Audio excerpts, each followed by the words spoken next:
नमस्कार बालक, the Elixir coaching classes with education hub में आपका बहुत बहुत स्वागत है। पिछले क्लास में आपको हमने शंकु का पृष्ठीय क्षेत्रफल, वक्र पृष्ठीय क्षेत्रफल, ये पृष्ठीय क्षेत्रफल कितने प्रकार के होते हैं? दो प्रकार के। पृष्ठीय क्षेत्रफल दो प्रकार के, एक वक्र पृष्ठीय क्षेत्रफल आपसे कहे थे, वक्र, और एक है संपूर्ण पृष्ठीय क्षेत्रफल। संपूर्ण वक्र आप क्या वक्र का क्या होता है? शंकु का वक्र पृष्ठीय क्षेत्रफल पाई आर एल होता है और संपूर्ण होता है pi R into L plus R. इतना बात आप लोगों को पता है। उसके बाद इसका आयतन भी एक होता है, आयतन भी होता है जो आपको पहले से पता है। पिछली क्लासों में बहुत ही सुंदर तरीके से आप लोग को हम ये चीज़ डिफाइंड किए थे। तो शंकु का आयतन बराबर क्या होगा? शंकु का आयतन, शंकु का आयतन, आयतन बराबर पता है आपको क्या होता है? 1/3 पाई आर स्क्वायर एच। ये आपको जानकारी है। उसके बाद साथ ही साथ यहाँ पर क्या हो रहा है? एक बेलन से रिलेट कर दिया है इस क्वेश्चन को, तो आपको ये भी जानकारी, बेलन के बारे में भी जानकारी होना चाहिए। बेलन, तो बेलन का भी दो चीज़ होता है क्षेत्रफल में। एक होता है क्या? वक्र, एक होता है वक्र और दूसरा होता है संपूर्ण। ये चीज़ आपको पता होनी चाहिए। वक्र पृष्ठीय क्षेत्रफल क्या होता है? 2 pi R H, 2 pi R H. और संपूर्ण पृष्ठीय क्षेत्रफल बराबर क्या होता है? 2 pi R into H plus R. ये चीज़ आप लोगों को पहले से पता है। उसके बाद एक चीज़ क्या होता है? इसका आयतन भी आपको पता हो। क्या होता है? बेलन का आयतन, बेलन का आयतन बराबर क्या होता है? बेलन का आयतन बराबर होता है पाई आर स्क्वायर एच। इतना चीज़ आपको पता है। तो यहाँ पर क्वेश्चन में पूछ क्या रहा है ये जानना जरूरी है। क्या पूछ रहा है देखते हैं हम लोग।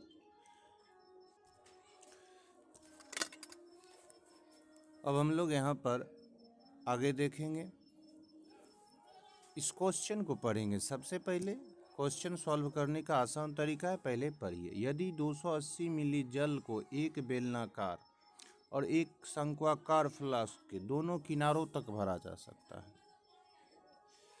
तो बेलनाकार और शंक्वाकार फ्लास्क की परिधि का अनुपात पूछ रहा है। कहने का तात्पर्य इसका, अगर हम ऊंचाई इसका सेम है। क्या दिया है आपको? यहाँ पर आपको दिया है, पहले तो देखिए यहाँ पर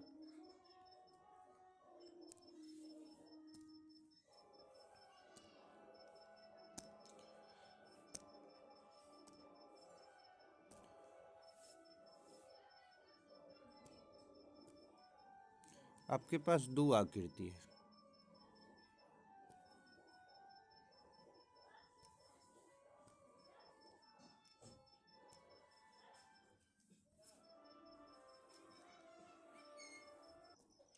ये क्वेश्चन जो आपके सामने डिस्प्ले हो रहा है, यहाँ पर देखा जाए, यहाँ कह रहा है यदि 280 मिलीलीटर जल एक बेलनाकार और एक शंक्वाकार फ्लास्क दोनों में किनारों तक भरा जा सकता है, तो बेलनाकार और शंक्वाकार फ्लास्क की परिधि का अनुपात क्या होगा?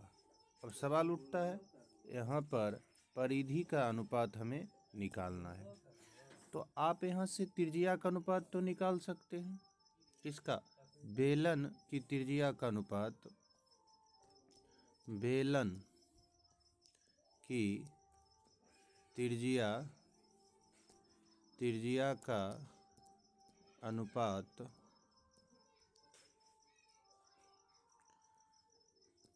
एवं अनुपात एवं नहीं होगा यहाँ पे, अनुपात शंकु की त्रिज्या से। किससे? शंकु की त्रिज्या से आप तो यहाँ पर क्या कर सकते हैं,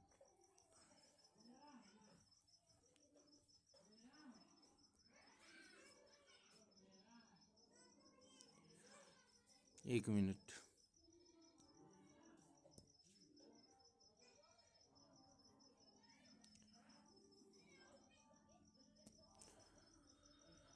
अनुपात शंकु की त्रिज्या, किसकी त्रिज्या, शंकु की त्रिज्या। अब कहेंगे जी ये कैसे निकलेगा, इसे निकालने के लिए आपको पता है क्या होता है, बेलन का आयतन, बेलन का आयतन आपको पता होना चाहिए, बेलन का आयतन, बेलन का आयतन बटे शंकु का आयतन, शंकु का आयतन करना पड़ेगा हम लोग को। इसके लिए थोड़ा डिटेल से चल रहे हैं, इसको समझने के व्यू से चलते हैं आगे। इससे आगे क्या होगा यहाँ तक आप लोग नोट करेंगे आराम से। उसके बाद डायरेक्ट आपको पता है बेलन का आयतन होता है कितना, pi R square H, pi R square H, pi R square H. इसको अब क्या करना है, डिवाइड कर देना है। डायरेक्ट आप भाग का चिन्ह नॉर्मली लिख सकते हैं, डिवाइड का चिन्ह किससे, 1/3 पाई आर स्क्वायर एच। अब यहाँ पर कंडीशन क्या था, एच दोनों का समान है। आप अगर यहाँ पर करते हैं तो pi R square H, pi R square H multiply 3 pi R square H. अब यहाँ से क्या कंडीशन बन रहा है, यहाँ पर त्रिज्या दोनों का अलग है, इसको आप R2 मान सकते हो। क्या मान सकते हो, R2। ऊंचाई दोनों का क्या है, एक समान है। ऊंचाई क्या है दोनों का, एक समान।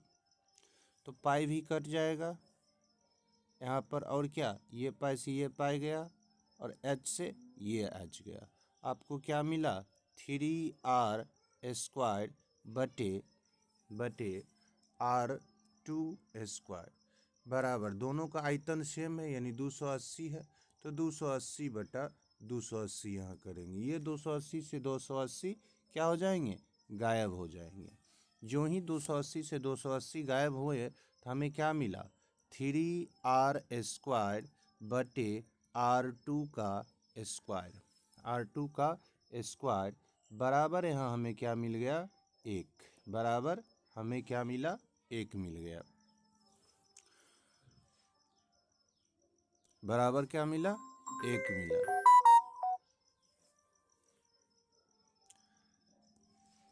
यहाँ तक आप नोट कर लिए हैं, तो आगे अब चलते हैं फिर से।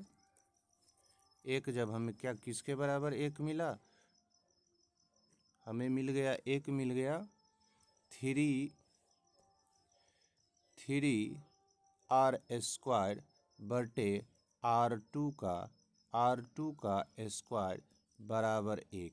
तो हम कह सकते हैं 3R स्क्वायर बराबर 3R स्क्वायर बटा R2 का स्क्वायर बराबर एक मिला। स्क्वायर उधर जाएगा तो क्या बनेगा, रूट बन जाएगा, यानी 3R और उससे पहले एक स्टेप आप ले लीजिए, नहीं तो आपको लगेगा कहाँ से क्या आया, इसलिए इसको पहले हटाइए। उसके बाद आप इसको यहाँ देखिए, यहाँ ये मल्टीप्लाई के रूप में है, यहाँ किस रूप में है, 3R स्क्वायर मल्टीप्लाई के रूप में, तो उधर किस में जाएंगे, भाग के रूप में।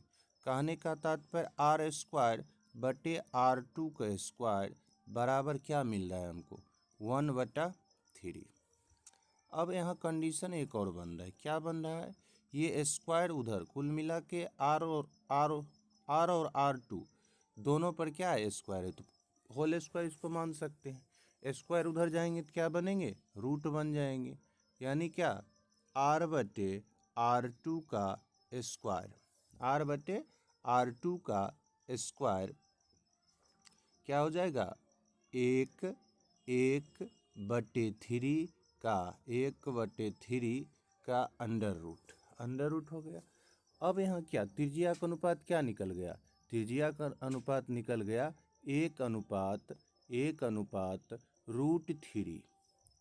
1:√3। अब कहोगे सर यहाँ पर ये कंडीशन जो बना है ये क्या हो गया? इस हमें परिधि का अनुपात भी यही आएगा, क्योंकि अगर आप करना चाहोगे यहाँ अगर करना चाहोगे तो क्या करोगे? 1 सेकेंड क्या कहेंगे? 2 पाई r। अनुपात का मतलब बटा है, स्पेस कम यहाँ पर, इसलिए हम यहाँ पर नीचे में 2πr2 कर सकते हैं। 2πr2 2π2 कट गया, बच रहा है r/r2। कहने का तात्पर्य r अनुपात r2 इक्वल टू कितना? 1:√3। यही हुआ आंसर। आप डायरेक्ट यहाँ से r का मान जो निकलेगा उसी को आप परिधि का भी अनुपात मान सकते हैं। इसी के साथ आपका ये क्वेश्चन सॉल्व हो गया। उसके बाद बाबू यहाँ पर बेलन और शंकु का मामला होता है समाप्त, क्योंकि ऑफलाइन के क्लास में हम आपको बताए हुए थे शंकु और बेलन के बारे में आपको पूर्ण जानकारी है। कुछ क्वेश्चन लास्ट बच गया था, उसका सॉल्यूशन भी कर दिए। एडवांस लेवल का ही क्वेश्चन मान सकते हैं इस सबको। अब आगे आते हैं, हम लोग किसको पढ़ना चाहते हैं? अब हम लोग पढ़ना चाहते हैं गोला को। किसको पढ़ना है? गोला को पढ़ना है। तो अभी इसको हटाते हैं हम लोग यहाँ से, इसको हटाए। अब हम लोग गोला के बारे में पहले पूर्ण जानकारी ले लेंगे, उसके बाद इसके क्वेश्चन को भी हम लोग देखेंगे। देखते हैं। पहले तो हम लोग को जानना चाहिए गोला दिखता कैसा है। गोला दिखने के लिए देखिए ये क्या है? ये दोनों क्या है? गोला है। दोनों क्या है? गोला। आपको पता होना चाहिए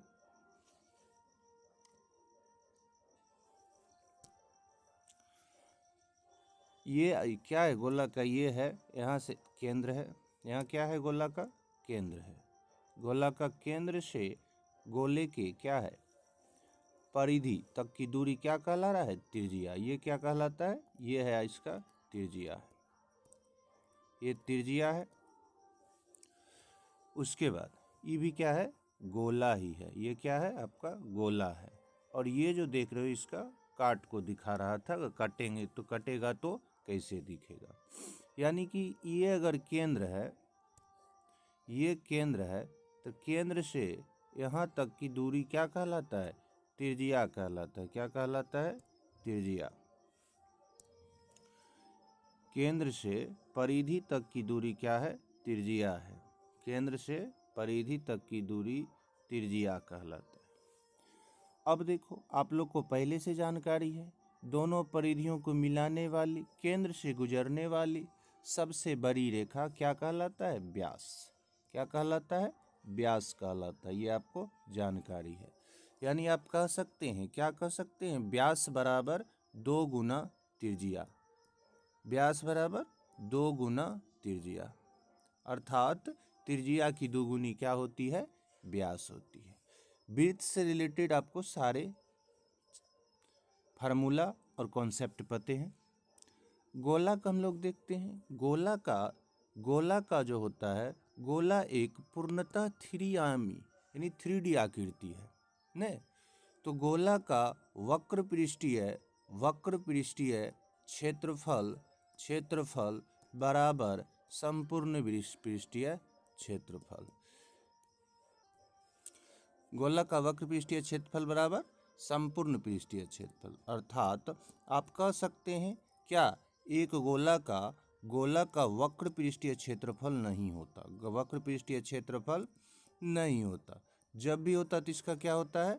ये नहीं होता, और ये संपूर्ण पृष्ठीय क्षेत्रफल ही सिर्फ होता है गोला का।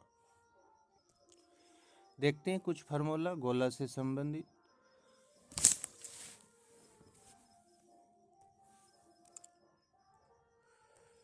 गोला गोला का पृष्ठीय क्षेत्रफल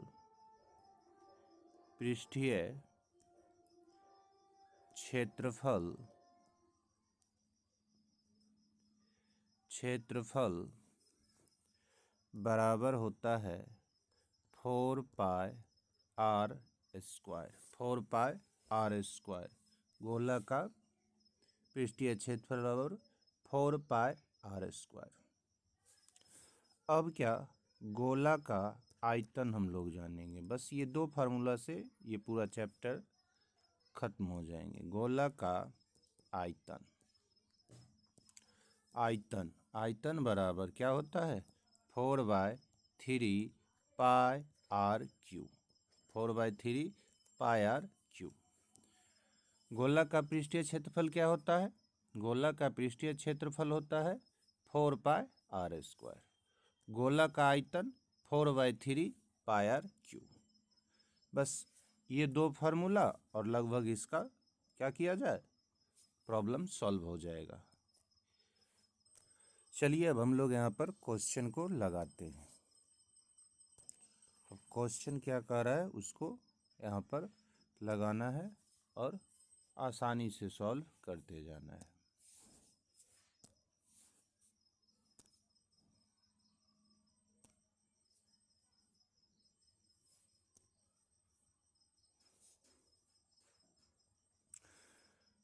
देखिए, गोला का परिभाषा आपको पहले यहाँ पर दिया हुआ है, देख लेते हैं उसको भी। क्या कह रहा है गोला की परिभाषा में?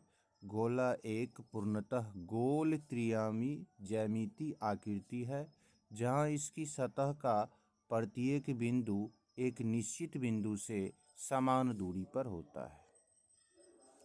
क्वेश्चन नंबर 1 आपसे कह रहा है, क्या कह रहा है? 1 नंबर क्वेश्चन कह रहा है, इसमें आपको दिया हुआ है r बराबर कितना?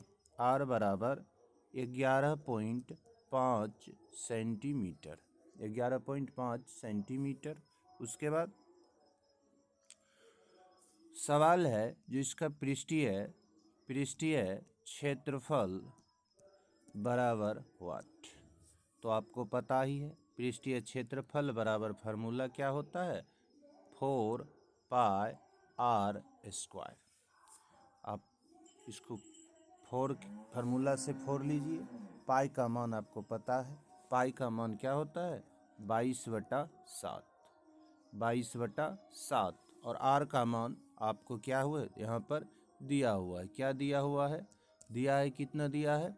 r का मान 11.5। तो गुना 11.5 गुना 11.5।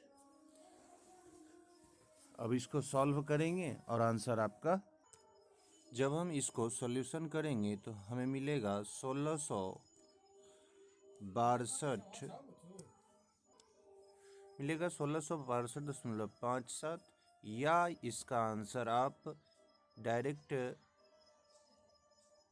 लिख सकते हैं। पाई 22/7 जो है पाई का मान नहीं देकर इसको गुना अगर करेंगे तो ये आपका हो जाएगा, गुना कीजिए 11.5 × 4 तो हो जाएगा 46। 46 को मल्टीप्लाई अगर करते हैं 11.5 से, यानी 115 से डायरेक्ट मल्टीप्लाई कीजिए, बाद में पॉइंट को डाल दीजिए।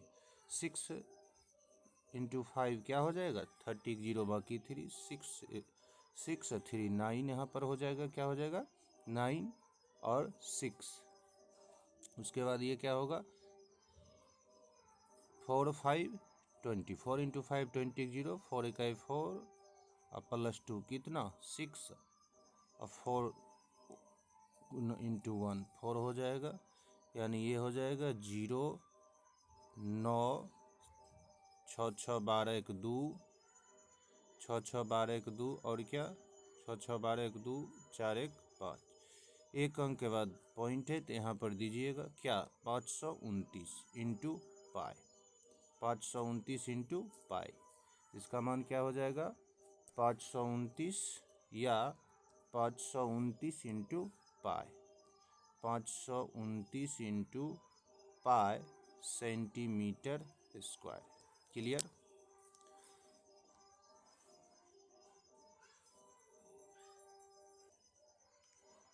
अब हम लोग आगे क्वेश्चन देखेंगे। इसको इरेज कर लिया जाए।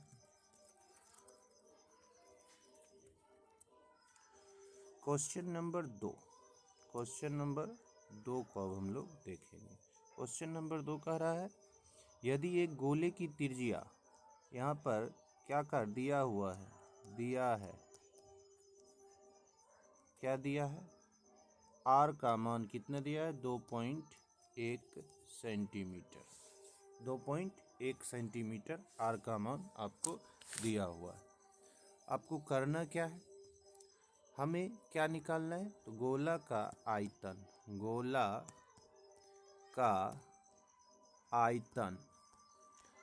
का आयतन बराबर फार्मूला क्या होता है, 4/3 into pi into R cube, यही होता है गोला का आयतन 4/3 पाई आर क्यू। अब यहाँ पर मान रखेंगे, किसका मान रखेंगे, पाई का मान रख देंगे और आर का मान को रख देंगे यहाँ पर, और इसका सॉल्यूशन कर देंगे। आप लोग इसको करेंगे, नहीं होगा सॉल्यूशन तो फिर आप ग्रुप में मैसेज करेंगे, तो इसका आगे का सॉल्यूशन हम आपको बताएंगे। आगे चलते हैं, हम लोग अब देखेंगे 3 नंबर क्वेश्चन में कहना क्या चाह रहा है। क्वेश्चन नंबर 3 कह रहा है, यदि एक गोला का पृष्ठीय क्षेत्रफल, यहाँ पर आपको किसका मान दिया है, गोला, तो आपको मान क्या दिया है, मान डायरेक्ट यहाँ पर दिया हुआ है 4 पाई आर स्क्वायर का मान। क्यों, ये 4 पाई आर स्क्वायर जो है ये क्या होता है, गोला का पृष्ठीय क्षेत्रफल। तो गोला का पृष्ठीय क्षेत्रफल देखिए दिया हुआ है क्या, 616 सेंटीमीटर स्क्वायर, 616 सेंटीमीटर स्क्वायर। इसका सॉल्यूशन अब हम यहाँ से करेंगे डायरेक्ट यहाँ से, तो 4 इंटू 22/7 इंटू आर स्क्वायर बराबर कितना, 616।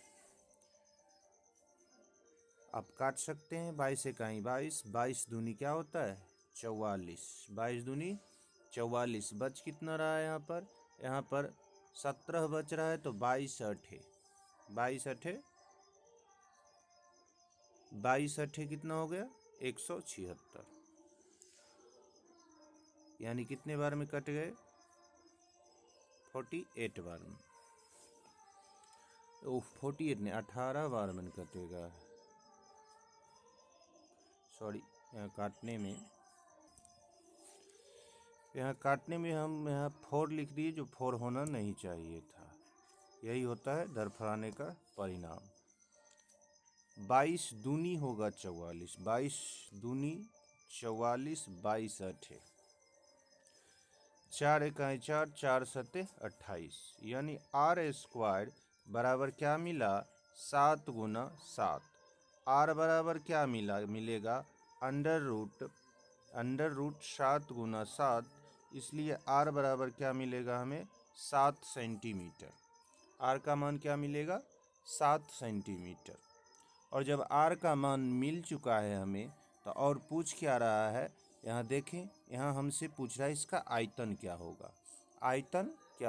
आयतन जानने के लिए आप यहाँ क्या करेंगे, आयतन निकालने के लिए आपको फार्मूला पता है, किसका आयतन, तो गोले का आयतन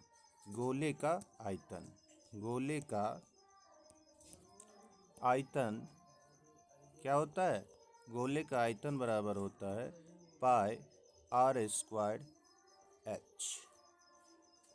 स्क्वायर एच इंटू 4/3। ओह, बेलन में पहुँच चुके हैं।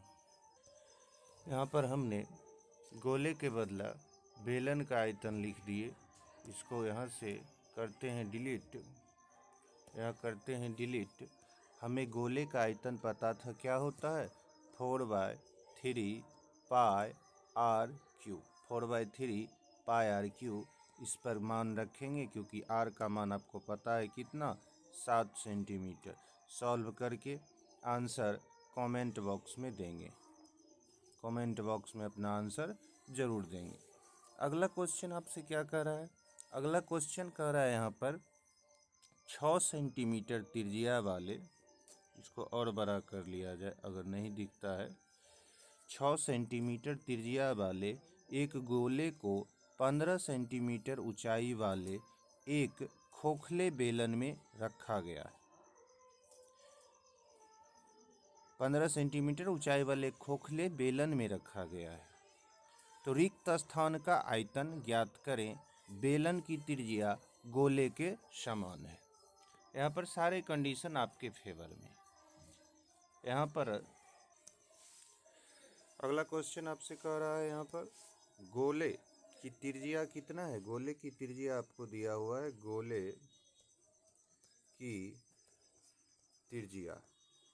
गोले की त्रिज्या 6 सेंटीमीटर है। क्वेश्चन नंबर 4 हम लोग देख रहे हैं। गोले की त्रिज्या कितना है, 6 सेंटीमीटर। ऊंचाई कितना है, h कितना है, 15 सेंटीमीटर। ये किसका ऊंचाई है, तो ये है बेलन की। क्या है, बेलन, क्योंकि गोला में ऊंचाई होता नहीं है। पिछले फार्मूला में मैंने बेलन वाला फार्मूला लिख दिया था। क्यों लिख दिया, क्योंकि बाहर से वीडियो बना रहा हूँ, स्पेस और माइंड पर इफेक्ट बहुत ज़्यादा है, इस वजह से थोड़ा गड़बड़ा गया। आगे चलते हैं। यहाँ क्या है, बेलन की ऊंचाई 15 सेंटीमीटर है। और क्या कह रहा है, कंडीशन दिया है जो गोले की त्रिज्या बराबर होंगे किसके, बेलन की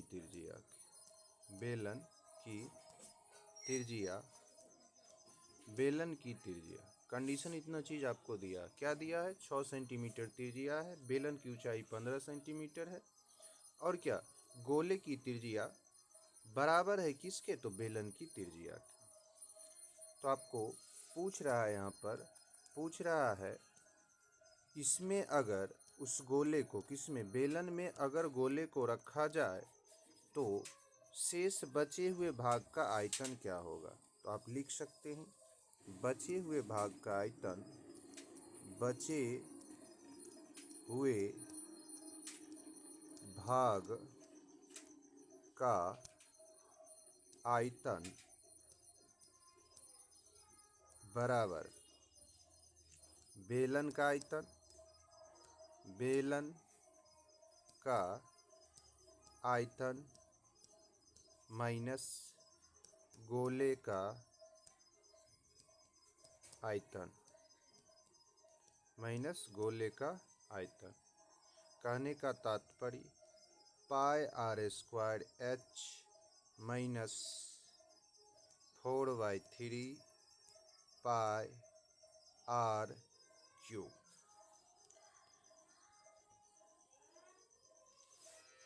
इतना तक नोट करेंगे। उसके बाद यहाँ पर क्या होगा, उसके बाद आगे हम लोग निकालेंगे, मान रखेंगे किसका, पाई का मान। पाई दोनों में है तो इसको कॉमन लेकर हम इस फार्मूला को और शॉर्ट कर सकते हैं। पाई कॉमन है तो पाई ले लिए, और क्या कॉमन है, r स्क्वायर भी कॉमन होगा, तो बचेगा क्या, h माइनस 4/3r। अब यहाँ मान हम लिख सकते हैं 22/7 × 6 h का मान है 15, h का मान क्या है, 15 माइनस 4/3 × 6 ब्रैकेट पर। यहाँ काट सकते हैं हम, 3 1 जा 3 2 जा, खत्म हो गया। क्या बचा मेरे पास, यहाँ हमें बच गया क्या, यहाँ बचा 22/, यहाँ बच गया 22/7 × 36 और 4 दूनी 8, यहाँ माइनस होगा 15 में से, तो इंटू 7 बच जाएगा। ये 7 से ये 7 गायब ही हो जाएंगे। क्या आंसर आ जाएंगे, मल्टीप्लाई करके देखिए, 22 छक्का 132, 22 छक्का 132, 22 छक्का 132, 132 को 2 लिखे, बाकी बच गया मेरे पास 13, 22 दिया 66, और 66 13 हो जाएगा 79 या 79 आप बोल सकते हैं, यानी 792 सेंटीमीटर क्यूब क्या निकला? शेष बेलन का आयतन है।